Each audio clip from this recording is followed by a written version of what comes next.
नीरज मिश्रा का मैं रुख कर लेती हूँ, कांग्रेस के प्रवक्ता है। नीरज जी, जीत तो हो गई है आपकी और शानदार जीत है। जो दावा आप कर रहे थे 140 सीटों का, उसकी तरफ बढ़ते हुए आप दिखाई दे रहे हैं। लेकिन सवाल मेरा यही है कि अब इस चुनौती से कैसे लड़ पाइएगा कि सिद्धारमैया या डीके शिव कुमार? शोभना जी, आपने किसको कहा कि ये चुनौती है? किसी ने तो आपको बताया होगा, क्योंकि हमारे यहाँ ये तो क्लियर है कि कर्नाटक की जो 6.5 करोड़ प्रबुद्ध जनता है, उन्होंने कांग्रेस को सेवा का जो अब अवसर दिया है, वो वहाँ का सामूहिक नेतृत्व और हमारा केंद्रीय नेतृत्व वो मिलकर तय कर देगा। जैसे हमने सबसे पहले टिकटों को अनाउंस किया और हमारे यहाँ एक भी सिर फटोवल नहीं हुआ, इनके यहाँ तो भगदड़ मच गई थी टिकट बंटवारे के समय। तो हमारे यहाँ तो अब जब सरकार बनेगी और नए मुख्यमंत्री और उनका कैबिनेट आएगा, तो वो तो हमने जो गारंटीज दी हैं उसको कैसे जल्दी से इंप्लीमेंट किया जाए उसके ऊपर मंथन करेगा। ये मीडिया आपस में स्पेक्युलेटिव बात करता रहे कि कौन मुख्यमंत्री कौन प्रधानमंत्री। अच्छा, सुन तो लीजिए, अब आपने जब इतना बड़ा आरोप मीडिया के ऊपर लगा दिया है और आप मुझी से पूछ रहे हैं कि मुझसे किसने कहा, तो मेरे अनुभव ने मुझे बताया।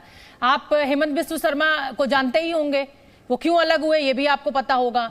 मध्य प्रदेश में ज्योतिरादित्य सिंधिया को आप जानते ही होंगे, वो क्यों अलग हुए वो भी किसी से छुपा हुआ नहीं है। राजस्थान में क्या चल रहा है अशोक गहलोत और सचिन पायलट के बीच, वो भी आपको पता है। पंजाब में सिद्धू और अमरिंदर के बीच क्या हुआ वो भी आपको पता है। इसलिए मैं अपने अनुभव से आपको ये कह रही हूं कि शिव कुमार और सिद्धारमैया के बीच की जो सिलेक्शन है, जो चॉइस होगी, क्या वो कांग्रेस के लिए एक बार फिर सिरदर्द तो साबित नहीं हो जाएगी? छोटा सा जवाब चाहिए आपसे। शोभना जी, आपने जितने नाम लिए उसमें से सिर्फ सचिन पायलट जी हमारे जो माननीय नेता हैं उनको हटा दीजिए, तो बाकी लोग कहां पर हैं और उन लोगों ने अपनी आइडियोलॉजिकल जो कॉम्प्रोमाइज किया अब वो कहां जाकर बैठे हैं, वो सारे जवाब दे देती है। आपने ये देखा आज जो सिद्धारमैया और शिव कुमार जैसे शेर जो दहाड़े, उन्होंने क्या कहा कि हमारा जो केंद्रीय नेतृत्व और जो विधायक दल तय करेगा वो सबके लिए मान्य होगा। तो हमारे यहाँ कोई कंफ्यूजन नहीं है शोभना जी। ठीक है, चलिए, बहुत बहुत शुभकामनाएं। बहुत अच्छी बात है अगर आपका कोई कंफ्यूजन नहीं है और आप तय कर लेते हैं कौन मुख्यमंत्री बनेगा। मैं भी यही हूं, आप भी यही हैं, फिर बैठेंगे चर्चा में। और हमारे साथ गुरुराज हुल्लर जी जो जेडीएस के नेता है वो भी जुड़ रहे हैं। गुरुराज जी, कहां चूक हो गई, कहां रह गए? आप ही का वोट बैंक काट लिया कांग्रेस ने पूरा। पहले मैं कर्नाटक की जनता को बधाई देना चाहता हूं कि बहुत अच्छी तरह से बहुत प्रतिशत वोट डाले सब लोग आके।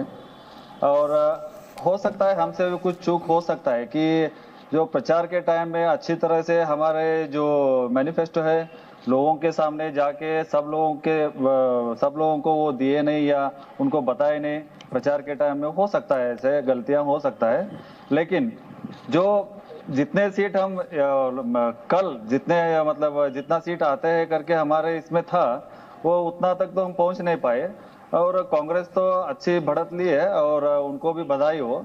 और बीजेपी को भी पहले उनको भी मैं बधाई देता हूं और जेडीएस विधायक को भी बड़ा बधाई देता हूं। ठीक है कि अब 5 साल जो है जनता के हित में काम करे और जनता ठीक से रहे और यहाँ पे दंगबाज ना हो और शांति से हमारा कर्नाटक रहे। ये है।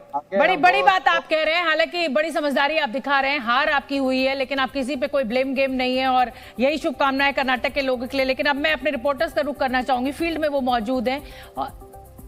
रवि त्रिपाठी का भी मैं रुख करूंगी। रवि के साथ मेरी शायद आवाज उन तक नहीं पहुंच रही है, लेकिन मेरे साथ एक्सपर्ट्स भी यहां पर बैठे हुए हैं स्टूडियो में। और आरती टिक्कू जी हैं मेरे साथ, सीनियर जर्नलिस्ट जी। श्रीरतन साहब है, कर्नाटक पर एक्सपर्ट है, नोएडा स्टूडियो में मेरे साथ मौजूद है। प्रदीप कौशल जी सीनियर जर्नलिस्ट है, वो भी मौजूद है। मनोज सिंह जो सिफोलॉजिस्ट है जिन्होंने एग्जिट पोल किया जी न्यूज के लिए, मैटराइज के लिए। तो मनोज, मैं पहले आपका रुख करना चाहूंगी। जो आपका आंकलन था वो 112 से 118 सीट का था, लेकिन कांग्रेस जो है वो 137 पहुंच गई। क्या वजह आप देख रहे हैं? ये क्या कितना % ऑफ वोट स्विंग है जो इतना सीटों में कन्वर्ट हो गया है? देखिए, हम लोग ओपिनियन पोल से हर बार समझाते थे कि जो वोट परसेंटेज होता है उससे सीट का आकलन नहीं करना चाहिए। अभी देखिए क्या हुआ है कि पिछली बार बीजेपी को 36.6 मिला था वोट परसेंटेज, अभी मिला है 37.7%। कितना 0.5% से भी कम का वोट का इनका गैप हुआ है। कांग्रेस 43.2 और जेडीएस पिछली बार 18.5 माने 18.5 था, अभी 13.3 है। जो जेडीएस वोटर हैं वो सीधे सीधे कांग्रेस में शिफ्ट हुए हैं, और वो वोटर हैं जो अल्पसंख्यक जिसको कहा जाता था, जिसका कहा जा रहा कि कांग्रेस ने बड़े अच्छे तरीके से बजरंग बली का जो यूटिलाइज किया है और बजरंग दल का उसका किया है कि जो इसके लेकिन बीजेपी भी तो 104 से 64 पर आ गई है ना, तो लिंगायत और वोकलिंगा वोटर भी तो शिफ्ट हुआ है ना कांग्रेस की तरफ, सिर्फ जेडीएस का नहीं। नहीं, आप देखिए बीजेपी ने अपने वोट को बचा के रखा है, सिर्फ नुकसान हो रहा है कहां पे, आकर जेडीएस के पास। जेडीएस के पास वो वोटर थे जो हम लोग पहले से समझते थे और जानते थे कि 5 से 7% जो है अल्पसंख्यक वोट उनके पास हमेशा मिलता है, जो कि लिंगायतों और वोकालिका के साथ मिलकर ये उनको पोल करते थे और उससे उनकी सीटें आती थी। जहां पे ये जो गैप हो रहा है, तो मेरा अपना मानना है कि ये मुस्लिम वो वोटर थे, अल्पसंख्यक वो वोटर थे जिनको एक ऑप्शन मिलना कि मैं कांग्रेस को अब अपनी वोट देकर जिता सकते हैं। कांग्रेस के जो वोटर थे जो कि साइलेंट होते जा रहे थे पूरे स्टेट में, आप देखेंगे कि वो चुनाव के दरमियान अपने आप को बहुत ज्यादा एग्रेसिव नहीं कर पाते थे प्रचार में, न ये करके। इस बार कर्नाटका में सीधा उल्टा दिखा है और ये समझ में आया है कि कांग्रेस के जो अल्पसंख्यक थे कि हमें भी किस तरीके से पार्टिसिपेट करना चाहिए और वोटरों की भी। ठीक है श्री दत्तन, क्या ये संदेश अब बीजेपी को समझना होगा, चाहे बंगाल की हार हो और चाहे अब ये कर्नाटक की हार हो, कि धर्म की राजनीति जो है वो एक हद तक कहीं ना कहीं रोकनी पड़ेगी और सिर्फ ब्रांड मोदी से काम नहीं चलेगा। आपको जमीन पर जो स्थानीय नेता हैं उनको काम करना पड़ेगा, उनको रिजल्ट देना पड़ेगा, तभी आप जीत पाएंगे। प्रधानमंत्री मोदी के लिए यह कहा जा सकता है कि हो सकता है कि इससे भी बुरी हार होती, मोदी की वजह से 30 से 40 सीटों का इजाफा हो गया। बिल्कुल। कैसे देख रहे हैं आप? शोभना जी, एक बात है, बीजेपी ऑलवेज कांग्रेस मुक्त भारत के लिए बात करते हैं। अभी कांग्रेस ने बीजेपी मुक्त साउथ इंडिया, दक्षिण भारत बना दिया। बीजेपी के लिए एक बहुत बड़ा सीख है ये, क्योंकि वो आपने सही कहा था, लोकल लीडर्स को और एफिशिएंट लीडर्स को आगे लेके आना है। बिल्कुल वहाँ का जो चीफ मिनिस्टर था, ही वॉज नॉट एफिशिएंट।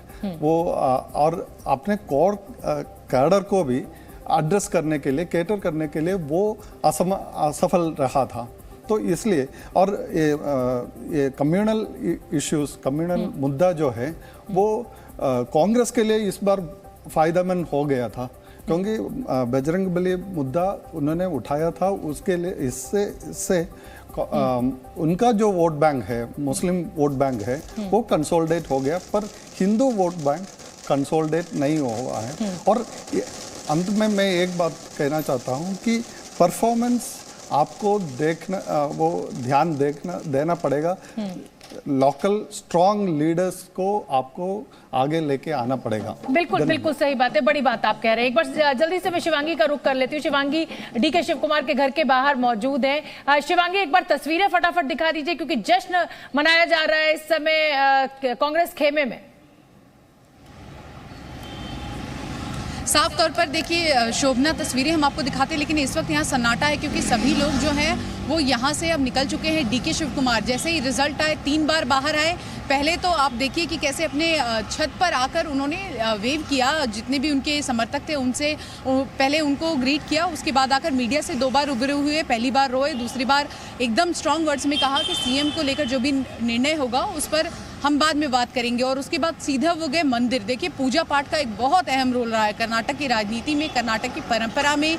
कोई भी काम हो उससे पहले पूजा होता है। वोट डालने आया उससे पहले पूजा हुआ, नॉमिनेशन से पहले पूजा हुआ। आज भी जब जीत दर्ज की तो पहले पूजा किया, उसके बाद जाके अब एक बड़ी बैठक जो है वो कांग्रेस की होने वाली है। सीएलपी की जो बैठक है वो भी होगी, विधायक दल की बैठक भी होगी, विधायक दल का नेता भी चुना जाना। इसी बीच एक बड़ी खबर ये भी आ रही है कि आज शाम को ही जो मौजूदा मुख्यमंत्री है, जो कि पूर्व मुख्यमंत्री हो जाएंगे बीजेपी के बसवराज बोम्मई, वो इस्तीफा अपना सौंपेंगे। तो अभी जोड़ तोड़ चल रहा है। अभी ये भी देखा जा रहा है, अंदर खाने से ये भी खबर है कि जिसके ज्यादा विधायक होंगे शायद वो भी सीएम की रेस में आगे होगा। तो अभी गणित, यहाँ समीकरण जो है वो पूरा चल रहा है। अभी तो खेल शुरू हुआ है। अभी तक तो चुनाव नतीजों की लड़ाई थी, लेकिन असली खेल तो मुख्यमंत्री पद का अब शुरू हुआ है। शिवांगी, आप वहीं रहिए, नजर बना के रखिए, जैसे कोई अपडेट होगा मैं फिर आपका रुख करूंगी।